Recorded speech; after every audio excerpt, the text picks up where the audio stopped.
오늘의 주식TV 정상현 수석 애널리스트입니다. 우리 투자 여러분, 우리 시청자 여러분 안녕하십니까?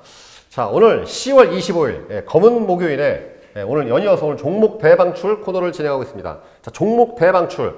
오늘같이 폭락장일수록 우리가 대응을 잘하는 것이 바로 오늘의 주식TV가 할 일이고 저희가 여러분들에게 드릴 수 있는 최고의 선물이 아닌가 합니다. 그래서 오늘 많은 종목들 계속 제가 연이어 선보여 드리고 있습니다. 자, 여러분들 오늘 지금 말씀드리는 종목은 굉장히 단기 대응을 해야 될 종목입니다, 여러분들. 이것은 그러니까 약간 대응 능력이 있으시거나, 그러니까 저희 전문 상담원의 이 리딩을 안 받으신 분들께서는 좀 단기적인 대응에 대해서 능동적으로 하실 수 있는 분들 같은 경우에는 굉장히 좋은 재료라고 할 수 있겠습니다.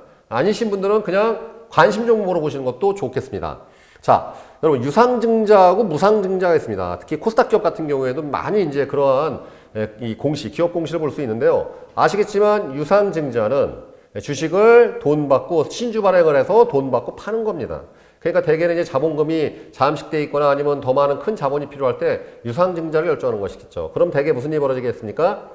기업의 자산 가치보다 주식수가 더 늘어나는 거니까 기업의 주가 가치가 떨어지겠죠. 그러니까 대개 유상증자는 물론 악재일 수도 있고 호재일 수도 있습니다. 왜냐면 그렇게 해서 만들어진 대금 가지고 정말 괜찮은 이 신사업에 진입한다든지 여러 가지 그런 게 상승된다면 유상증자가 꼭 악재는 아닌 것이죠. 물론 이제 유상증자가 대개는 장 분위기에 따라 어떠한 목적으로 유상증자하느냐. 예를 들어서 이 회사가 적자 상태에서 인건비 등 못 주는 상태에서 유상증자 결정한다. 굉장히 악재로 시장에선 받아들이고 있습니다.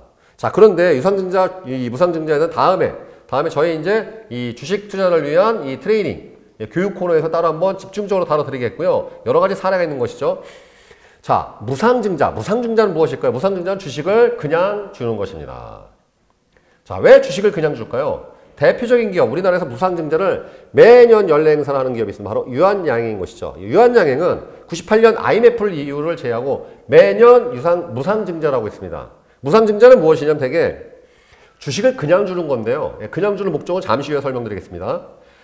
무상증자는 이 기업의 자본금이 있고 잉여금이 있습니다. 잉여금을 주식으로 전환해서 자본금을 넣는 것이기 때문에 기업 가치에 변화가 없습니다. 그러니까 소위 말하면 어떻게 보면 일종의 배당을 준다고 할 수 있는 것이죠. 그래서 유한양행 같은 경우에 매년 이 보통주 한 주당 얼마씩 해서 0점 몇 주당 해갖고 계속 무상증자, 주식을 주는 것이죠. 배당 말고 이 주식으로 줘버리는 것입니다. 그러니까 주주 가치를 제고하기로 유명한 기업으로서 보통 유한양행을 꼽는 경우가 많은데요.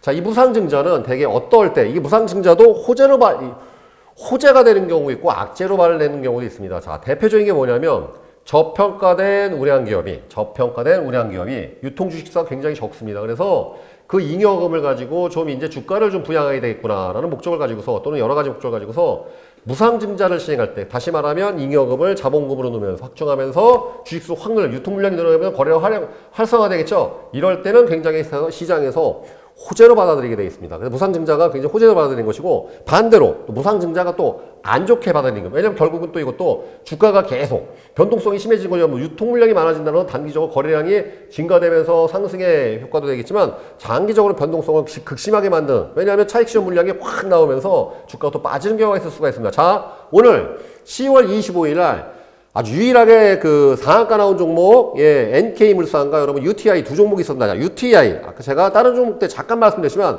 UTI의 상한가의 이유는 바로 이것이었습니다. 바로 무상증자 결정했던 것이죠. 무상증자. 여러분 신문 뉴스 UTI의 신문기사를 보시면 아시겠지만 무상증자 소식의 급락장에서 나홀로 상한가 이렇게 기사가 떴습니다. 매일경제신문과 여러 경제뉴스에 이렇게 나온 걸 보실 수가 있는 것인데요.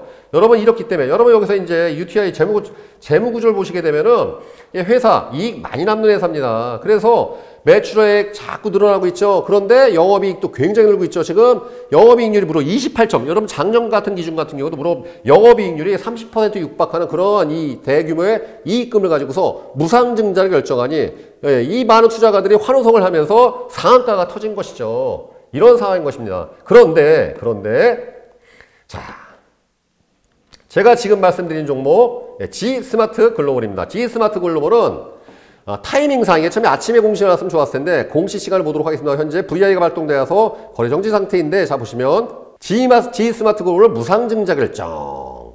한국경제는 3시 27분에 기사가 떴고요. 그다음 머니투에는 3시 9분에 그러니까 장마감 종료를 앞두고서 이 기사 갑자기 터지면서 갑자기 이게 상승 마감하면서 그러니까 상승하다 말고 이제 이 급변동 때문에 VI가 발동되면서 멈춘 것이죠. 자, 그러면 내일 어떻게 될까? 이게 상한가로 시작할까? 자, 솔직히 그건 알 수가 없습니다. 그건 솔직히 알 수가 없고 또 이거는 내일 상황. 왜냐면 여러분 또 간밤에 또 뭐 미국 증시가 또 무너진다든지 뭐 여러 가지 또 그런다면 또 이게 또 영향을 수 있겠지만 중요한 것은 제가 말씀드리고 싶은 것은 뭐냐면 이 무상증자라는 것이 어떻게 작용에 따라서 또 기업의 주가가 이렇게 크게 급변동을 일으킨다는 건 여러분들께서 꼭 유념하셔야 되겠습니다. 자, 단기 대응에 능하신 분들, 특히 옛날에 솔직히 상한가 따라잡기라는 그런 것이 있었습니다. 지금은 사실 이 상한가가 옛날 15%에 있을 때 갭 상승이랄지 상따라는 것이 기술이 있긴 있었는데 지금처럼 30%가 상한가인 경우에는 사실 상따가 아주 어렵습니다. 보통 상한가 치고 바른 다음에 매도 물량 나와서 바로 꺾이는 경우가 많은데요. 이런 단기 대응에 자신 있으신 분들, 그 다음에 저희 오늘 슈TV에서 전문 상담원에게 리딩을 받으신 분들께서는 꼭 한번 공략이 필요한 적은 금액에도 한번 필요한 종목을 할 수 있겠습니다.